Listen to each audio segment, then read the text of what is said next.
এই হচ্ছে আমার কুনুর বার্ড সেট আপ।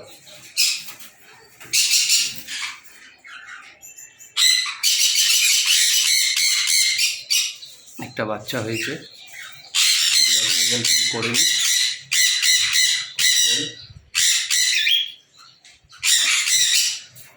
একটা বক্স দেওয়া হয়েছে এখন।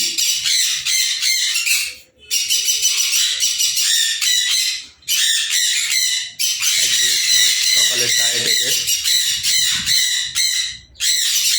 পেঁপে আছে, মুসম্বি আছে, আপেল আছে, পেয়ারা আছে,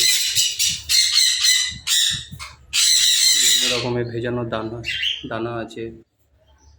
এগুলো সব কনুরদের জন্য। আর এটা হচ্ছে ককটেল।